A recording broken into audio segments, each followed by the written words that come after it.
Le bruit de la forêt de Teutobourg n'avait pas encore eu le temps de s'éteindre que Rome réalisa. 3 légions avaient disparu. Des dizaines de milliers de soldats, des boucliers lourds, les aigles des légions, tout s'était dissous dans l'air humide des marais germaniques. Quelques années plus tard, en l'an 71 de notre ère, Rome revint, non par vengeance, mais pour sa survie. Ce jour-là, 72 000 barbares se tenaient face aux légions de l'Empire. Une seule journée devait décider si Rome tomberait définitivement ou ressusciterait des cendres de la défaite. Un homme, encerclé par la fureur sauvage de l'ennemi, pourrait-il maintenir la ligne et rester humain? La réponse à cette question est cachée dans l'une des batailles les plus terrifiantes et brillantes de l'Antiquité. Tacite écrivait « Le sang romain exigeait une rédemption ». Cette phrase reflétait l'esprit de l'époque. Non pas la fierté, mais une nécessité désespérée de restaurer l'ordre, brisé par la défaite de Varus. Les légionnaires, ayant survécu à cette humiliation, avaient grandi dans la peur du Nord. Mais ils étaient désormais menés par un homme qui ne craignait pas l'obscurité, le légat Quintus Petilius Cerialis. Ces soldats n'étaient pas ordinaires. Leur corps était entravé par les plaques de fer des Loricae segmentatae, et sur leurs épaules reposait un poids de près de 30 kg. L'armure, l'épée, les lances de jet, le bouclier, la ration quotidienne de céréales et d'eau. Pour la plupart des gens modernes, cela équivaut à courir un marathon avec un bloc de béton sur le dos. Mais c'est précisément cette charge qui les transformait en un mur vivant. Le mur de bouclier, qui se refermait sous une pluie de flèches, s'appelait la testudo, la tortue. Lorsque les Germains déchaînaient sur les Romains des pierres et des lances, cette tortue avançait en rampant, heurtant sourdement le sol avec le fer, comme si la terre elle-même se déplaçait contre l'ennemi. À l'intérieur de cette formation, les légionnaires respiraient un air chaud, imprégné de sueur et de fer, mais personne ne reculait. Les fouilles archéologiques sur le site de la bataille de Weserbourg ont révélé des rangées denses de flèches et de pointes, s'enfonçant dans le sol sur près d'1 mètre. Les traces de ces mêmes tirs que l'infanterie romaine avait supportés. Leur discipline n'était pas seulement une habitude militaire, mais une religion, un ordre opposé au chaos. Selon diverses sources, les Germains avaient déployé environ 70 000 guerriers, les tribus des Chauques, des Bructères, des Chérusques. Ils n'avaient pas d'uniforme unique, seulement la fureur et les voix de leur chef. Les chroniqueurs écrivaient que les rangs germaniques ressemblaient à une tempête, immense mais incontrôlable. Leur armement était rudimentaire mais mortel. De longues lances, les frameae, de lourdes massues, parfois même des ossements d'ennemis tombés, attachés aux manches comme des amulettes. Mais derrière cette fureur se cachait la fatigue. Peu de gens savaient que les chefs germains ne se faisaient pas confiance. Chacun voulait la gloire, personne la soumission. Contre eux se dressait une machine, de fer, précise, cruelle, mais unie. C'est en cela que résidait la force de l'Empire. Quand le premier signal de trompette transperça le brouillard matinal, il sembla que la terre elle-même tremblait. Les légionnaires levèrent leurs boucliers et avancèrent, comme un seul corps. Ce rythme, lourd, implacable, était Rome. L'Empire ne se construisait pas sur la bravoure, mais sur l'ordre. Et cet ordre devait engloutir le chaos des Germains, comme un pas régulier absorbe le bruit de la foule. Mais avant que ne commence le jour sanglant, Rome devait se préparer. Chaque pas, chaque morceau de pain, chaque souffle dans la formation, tout était calculé. Car face au chaos, seul survit celui qui a d'avance calculé la mort. La préparation au grand affrontement avait commencé bien avant le premier choc des épées. Rome savait vaincre non seulement sur le champ de bataille, mais aussi avant, par les chiffres, la logistique, l'ordre. La légion de Cerialis marcha vers le nord pendant des semaines. Chaque soldat portait sur lui près de 30 kg de charge, armes, marmites, céréales pour 3 jours, équipements personnels et piquets pour fortifier le camp. Au total, une colonne de 20 000 hommes s'étirait sur 10 km. Chaque aube commençait de la même manière, le son de la tuba, un ordre bref, les étendards levés. La nuit, les Romains creusaient des camps fortifiés, fossés, remparts, palissades. Ces camps s'appelaient castra et étaient construits selon un plan strict. Les archéologues ont retrouvé leurs traces même 2 millénaires plus tard, des lignes régulières de fossés et de places comme une géométrie de la victoire gravée dans la terre. Chaque castrum était comme une Rome miniature, où l'ordre régnait même dans la boue et la peur. Les Romains savaient, la discipline est plus importante que l'épée. Les centurions, vétérans très expérimentés commandant une centaine de combattants, marchait en tête, une baguette de vigne à la main. Cette baguette n'était pas un symbole de pouvoir, mais un instrument. Ils en frappaient le dos de ceux qui rompaient le rang. Plutarque écrivait que la peur de la disgrâce dans la Légion était plus terrible que la mort. C'est en cela que résidait l'essence de la machine impériale. Personne n'osait faiblir, car chaque pas d'un homme dépendait de l'épaule de son voisin. Les Germains, quant à eux, se préparaient autrement. Selon Tacite, ils se rassemblaient par tribus, sous les cris des prêtres et la fumée des feux sacrificiels. Ce n'étaient pas les ordres qui les inspiraient, mais les chants. Ils n'établissaient pas de camp, mais vivaient à ciel ouvert, croyant que les dieux des forêts les protégeraient eux-mêmes. Leur corps était orné de tatouages, et leurs cheveux blanchis à la chaux. Des crêtes blanches sur leur tête brillaient comme des signes de fierté sauvage. Dans ce chaos se cachait une force, une flexibilité et une folie que les Romains ne pouvaient comprendre.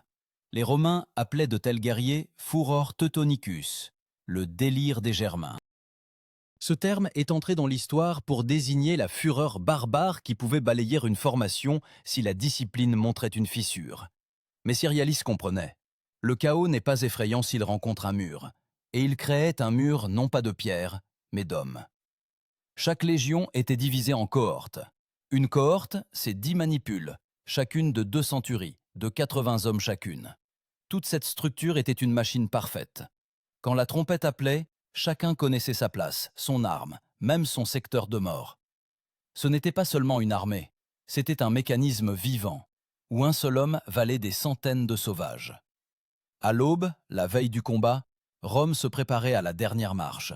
Les soldats nettoyaient leurs épées, frottaient leur armure avec de la graisse pour qu'elle ne rouille pas sous la pluie. Les légionnaires mangeaient une bouillie de blé et de haricots, maigre mais nutritive. Selon les calculs de l'historien Goldsworthy, une telle nourriture donnait de l'énergie pour 20 km de marche. Ils avançaient dans leurs casques de fer à crête, sous le bruit des sabots et le cliquetis de l'équipement. Les chariots de vivres et les charrettes de forgerons suivaient. Les conducteurs étaient des esclaves et des citoyens affranchis, mais ils obéissaient au même règlement. L'ordre était assuré par les tribuns, de jeunes aristocrates qui acquéraient de l'expérience au combat.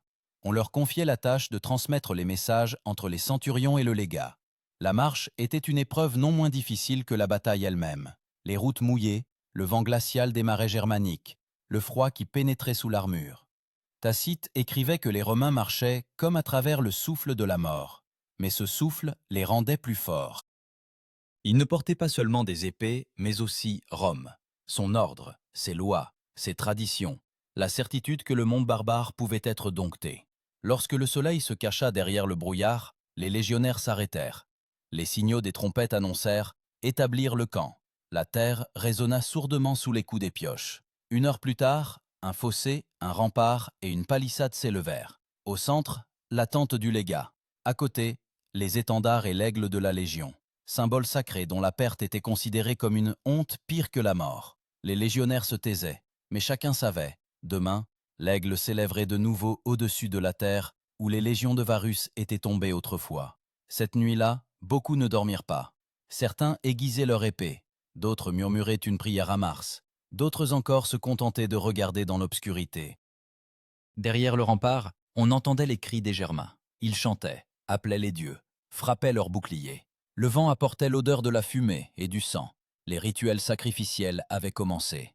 Le matin apporta le silence. Le brouillard s'étendait sur le champ, et dans ce linceul blanc, chacun sentait l'approche de quelque chose d'énorme. Les tambours se turent, les trompettes restèrent silencieuses. Seul le cœur de chaque légionnaire battait régulièrement, comme les coups de marteau sur une enclume. Il savait que ce jour déterminerait si Rome resterait la maîtresse du monde ou se transformerait en un nom de plus dans la liste des empires déchus. Quand la première flèche transperça le brouillard, tout ce qui avait été préparé pendant des semaines devait se concrétiser en un instant. L'ordre contre le chaos, la discipline contre la folie. Et ce n'était pas aux dieux, mais aux hommes qu'il revenait de décider de l'issue de cet affrontement. Quand le jour se leva, le monde sembla s'immobiliser. Une brume froide s'étendait sur la plaine. L'odeur de la terre humide se mêlait à celle du métal. Et dans ce silence, on n'entendait que la respiration étouffée de milliers d'hommes sous l'armure. Au loin, les feux des camps germains scintillaient, irréguliers, comme des yeux de prédateurs dans le brouillard. Le légat Cerialis se tenait près de l'étendard, regardant vers l'est.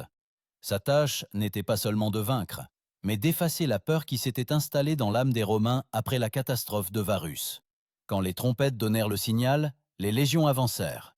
L'ordre était impeccable. En tête, l'infanterie lourde, derrière elle, les archers et la cavalerie. Chaque pas était mesuré. Les boucliers étaient inclinés, les lances pointées en oblique.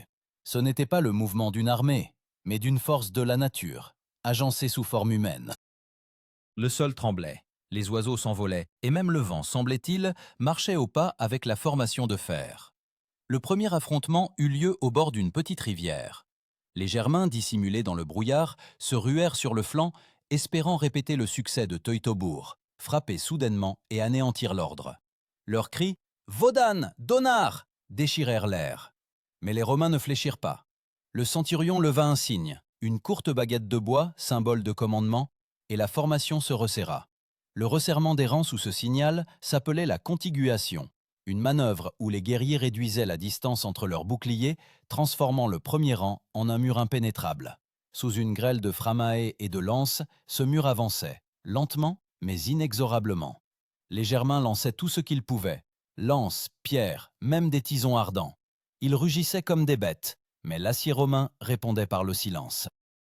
Tacite écrivait que le son du combat romain était le son d'une forge. Les coups des épées sur les boucliers se fondaient en un rythme, comme des marteaux sur le métal. Les guerriers savaient, le rythme, c'est la vie. Perdre le rythme signifiait la mort. À chaque pas, ils sentaient la chaleur du souffle de leurs voisins, le grondement des coups, le grincement des courroies. Dans ces sons, la peur et le doute se dissolvaient. Au centre de la bataille, les Germains déployèrent leurs meilleurs guerriers, choisis parmi la tribu des Chattes. Ces hommes combattaient sans armure. Leur corps était enduit de graisse pour que les épées glissent sur la peau. Ils étaient menés par des prêtres, criant des malédictions et des serments. L'un des termes antiques par lequel les Romains désignaient de tels groupes était « clipeati », ceux qui sont protégés par un bouclier. C'étaient les gardes personnels des chefs, l'élite de la tribu. Leur assaut était comme une avalanche. Le premier choc fit tomber plusieurs Romains, mais le centurion se précipita en avant, ramassa un bouclier tombé et cria « Firmate ordinem !»« Tenez la ligne !» Ce cri devint le souffle de toute la ligne. Quelques secondes, et la cohorte se reforma. Alors la cavalerie entra en action. Les cavaliers romains, armés de longues lances, les contus, chargèrent le flanc des Germains, brisant leurs rangs. Les chevaux hennissaient, le sang giclait sur les boucliers, la terre tremblait sous les sabots. Mais les Germains ne reculaient pas. Ils ne reculaient que pour revenir. Leur tactique était simple, attirer l'ennemi, briser les flancs, encercler. Et quand les Romains commencèrent à avancer, le brouillard retomba soudain, comme si la nature elle-même se rangeait du côté des Germains. De ce voile blanc s'éleva le rugissement de milliers de voix. De nouvelles troupes germaniques frappèrent par l'arrière. La légion se retrouva prise entre deux feux. Selon l'historien contemporain Adrian Goldsworthy, de tels moments décidaient du destin des empires. Tout dépendait des centurions, ceux qui maintenaient la ligne. Ils formaient les rangs, couvrant le bruit de la bataille de leurs cris, réorganisaient la formation, donnant des signaux avec les mains et des drapelets. C'est alors que, dans la formation romaine, retentit pour la première fois le signal de se réorganiser en formation orbicularis, une formation défensive circulaire dans laquelle la légion se transformait en un anneau de boucliers et de lances. L'orbicularis, un mot signifiant cercle, devint le symbole de la survie. Les Romains, encerclés, créèrent une forteresse vivante. Les Germains se jetaient sur elle, mais se heurtaient à un mur de métal. Les flèches sifflaient, les lances se brisaient, mais la formation tenait bon. Tite-Live écrivait « Quand les Romains deviennent un mur, même les dieux cèdent ». Les archéologues, dans la région de Weserburg, ont trouvé des vestiges disposés en demi-cercle, ce qui confirme l'utilisation de cette formation. Chaque soldat restait debout protégeant son voisin et mourait sans bouger de sa place. L'ordre était plus important que la vie. Lorsque le brouillard commença à se dissiper, des milliers de corps restaient sur le champ. La terre était noire de sang et de suie. Et pourtant, malgré les pertes terribles, l'aigle romain se tenait toujours debout. Le soleil perça à travers la fumée, scintilla sur les armures et s'anima dans les yeux de ceux qui avaient survécu. Ils virent, l'ennemi avait fléchi, le chaos était épuisé, et maintenant commençait la véritable bataille, non pas pour le terrain, mais pour l'idée même de Rome. Vers midi, la bataille se transforma en un chaos où le vacarme était tel que les mots se noyaient dans le fracas. La poussière se mêlait à la fumée. L'air s'épaississait de l'odeur de sueur, de sang et de résine brûlée dont les Germains enduisaient leurs lances. Mais l'ordre romain ne se désagrégeait pas. Il vivait, dans les gestes des centurions, dans le signal de la trompette, dans le rythme des pas. C'était le moment où tout se décidait, non par les dieux, non par le destin, mais par ceux qui ne détournaient pas le regard. Cérialis vit que le flanc gauche tremblait. Là, les Germains pressaient en masse, essayant de briser la formation. Leur assaut rappelait une marée. Rugissement, coups, recul, nouvelle attaque. Alors Cérialis envoya la réserve en avant, la 5e cohorte. Ces guerriers étaient des vétérans de Bretagne, ayant traversé la révolte de Boadicée. Leurs visages portaient des cicatrices, et leur armure, les traces de dizaines de campagnes. Ils avançaient sans crier, avec une respiration lourde, comme des ombres. Dans leurs mains brillaient de courtes épées, les glaives. Ces lames d'environ 60 cm n'étaient pas destinées à trancher, mais à piquer. Les Romains disaient « qui tranche, blesse », qui pique, tue. Et quand la cohorte s'enfonça dans les Germains, le combat se transforma en une danse cruelle. Coup dans le ventre, poussée du bouclier, pas en avant. Le sol sous leurs pieds fut rapidement couvert de corps. Les Germains tentèrent de riposter, mais leurs armes étaient plus longues, plus difficiles à manier au corps à corps. Ils trébuchaient, criaient, perdaient leur formation. Coup après coup, seconde après seconde, la cohorte avançait. La formation romaine rappelait une meule, froide, implacable, broyant la masse vivante. Tacite écrivait « Les Romains ne font pas la guerre, ils travaillent ». Au centre du champ, les chefs germains avaient aligné leurs propres réserves, de grands guerriers endurcis, protégés par de longs boucliers, enveloppés de peaux de bête. Parmi eux se trouvait un ancien nommé Charide, l'un des chefs des Chauques. Les chroniqueurs mentionnent qu'il défia les Romains en levant son épée au-dessus de sa tête et en criant « Voici la terre où Rome mourra ». La réponse fut le son d'un corps. Derrière la ligne des légions, la cavalerie avançait. Environ 3000 cavaliers. Leurs lances brillèrent au soleil, et un instant plus tard, ils s'abattirent sur le flanc de la réserve germanique. La force de l'impact fut monstrueuse. Les chevaux, couverts d'armure, brisaient les rangs. Les lances perçaient les boucliers. Les Germains chancelaient, tombaient, rugissaient. Mais même alors, ils ne se rendirent pas. La bataille durait depuis plus de 6 heures, et aucune des deux parties n'avait d'avantage décisif. À ce moment, sur le flanc droit, les Germains entreprirent une nouvelle manœuvre. Plusieurs centaines de guerriers contournèrent les Romains par la dépression, espérant frapper le convoi. C'était à risque, couper la légion des provisions et de l'équipement. Mais Cérialis avait prévu cette manœuvre. Il ordonna au légat Sabinus de déployer des manipules de réservistes. Ces réservistes étaient appelés auxiliaires, alliés des provinces conquises. Parmi eux se trouvaient des Gaulois, des Espagnols et des Numides. Ils ne portaient pas d'armure lourde, mais se déplaçaient rapidement et connaissaient les ruses du combat. Lorsque les Germains se ruèrent sur le convoi, les auxiliaires les accueillirent d'une grêle de javelots. Ces lances légères à lancer, les pilas, se pliaient à l'impact afin que l'ennemi ne puisse pas les utiliser. Après la première vague de javelots, le combat se transforma en une mêlée. Les Romains se battirent avec acharnement, défendant non pas l'or, mais l'ordre dont dépendait la vie de toute l'armée. Et bientôt, les Germains commencèrent à reculer. Les découvertes archéologiques dans la région de Weserburg confirment la présence de chariots brûlés, d'armes et de pièces de monnaie. Trace de cette attaque sur le convoi. Cela montre que le combat a réellement couvert une vaste zone et ne s'est pas limité à une seule partie du champ. Vers le milieu de la journée, le soleil avait dissipé le brouillard et une brume chaude planait sur le champ de bataille. Selon les estimations des historiens, les pertes germaniques dépassaient 20 000 hommes, mais personne ne reculait. Leur fureur était illimitée, leurs cris perçants. L'un des centurions dira plus tard « Ils sont morts debout, comme des bêtes acculées ». Cérialis comprit que le moment décisif était proche. Il leva la main, donna le signal. Un bref son de trompette signifiant l'avance de toutes les cohortes. Des centaines de boucliers se rejoignirent. La formation avança comme un seul corps. L'herbe sous leurs pieds devint rouge. Les Germains se jetaient poitrine en avant sur les lances, saisissaient les épées à main nue, mouraient, mais ne se rendaient pas. Le soleil déclinait vers l'ouest, et il semblait que le temps lui-même s'était arrêté dans ce carnage sanglant.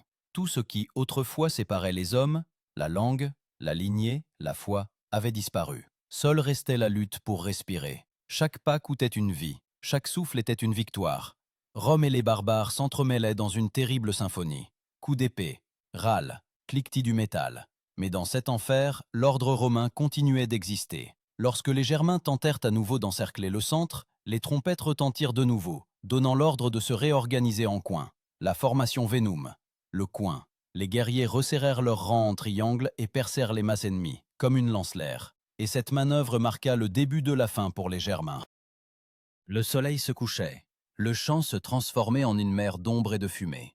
Et là où, le matin, se tenaient les tribus, gisaient maintenant leurs corps. Rome tenait toujours, mais le prix de la victoire était monstrueux. La terre, imbibée de sang, tremblait, comme si elle se souvenait elle-même de la douleur. Cérialis regarda l'horizon et comprit. L'Empire avait survécu aujourd'hui. Mais la survie n'était pas une victoire, c'était la promesse d'une nouvelle guerre, où le destin de Rome serait de nouveau en jeu. Le soir tombait lentement sur le champ de bataille, comme hésitant à toucher cet endroit. Un brouillard chaud planait au-dessus de la terre, un mélange de poussière, de sang et de fumée. Les Romains se taisaient, leur corps était couvert de boue et de sueur, leurs mains tremblaient de fatigue. Mais la formation ne s'était pas brisée. Les centurions passaient le long des rangs, vérifiant qui était en vie, qui pouvait encore tenir debout. Derrière eux suivaient les guerriers des unités médicales, des porteurs avec des civières en bois appelées ferulae. Ils relevaient les blessés, les bandaient, apportaient de l'eau. L'eau, la chose la plus précieuse qui restait. La boisson était distribuée par gorgées. Cérialis était agenouillé près de l'étendard de campagne. Sa toge était imbibée de sang, mais son regard restait froid. Il comprenait, le jour n'était pas encore terminé. Les Germains, malgré des pertes effroyables, n'avaient pas disparu.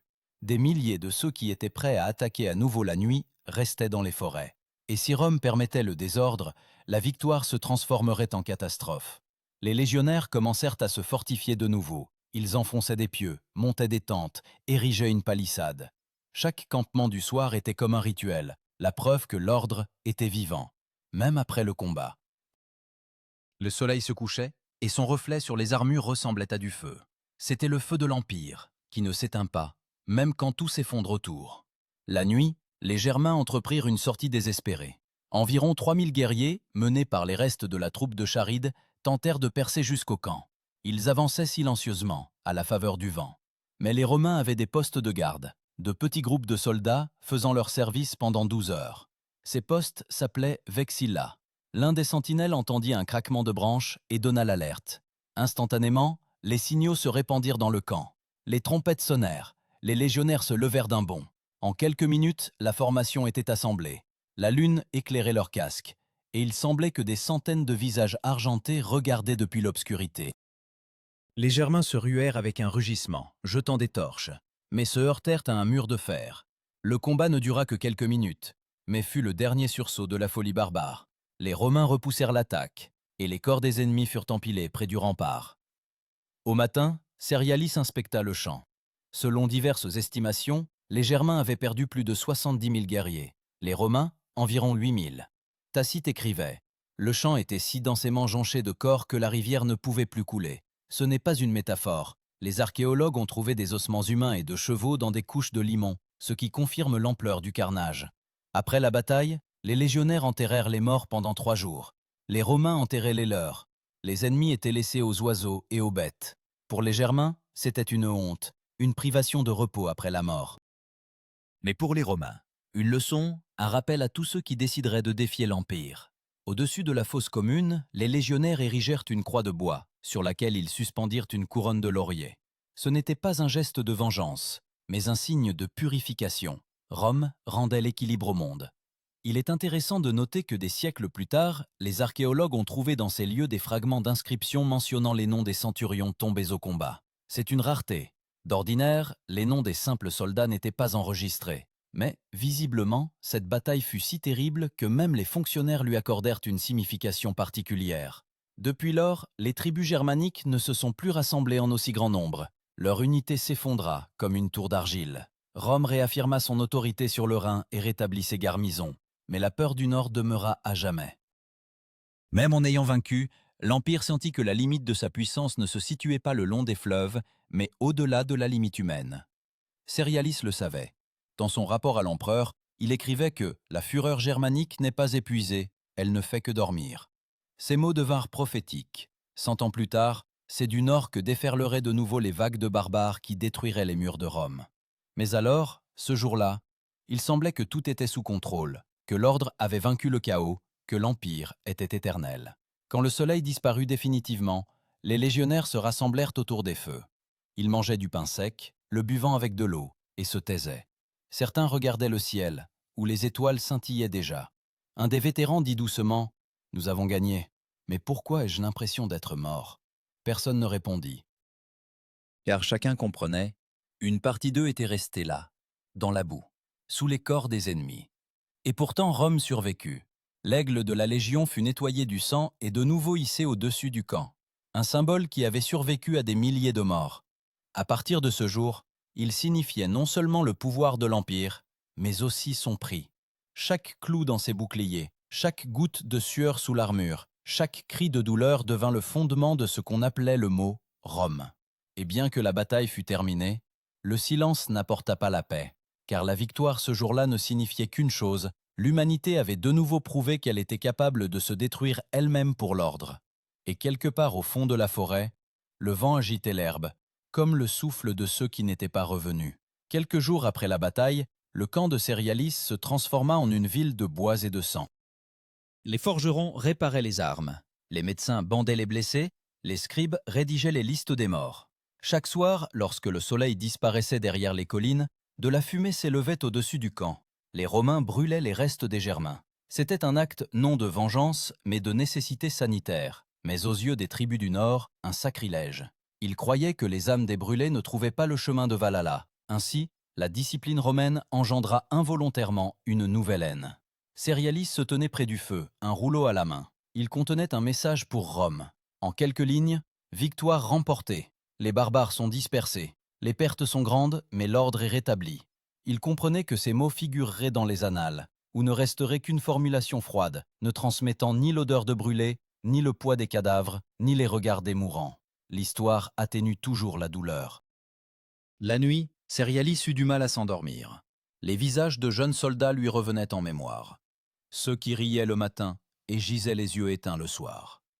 Il le savait, l'Empire ne se souviendrait que des chiffres. Mais pour lui, chacun d'eux était un univers effondré dans la boue. À l'aube, les trompettes sonnèrent le rassemblement.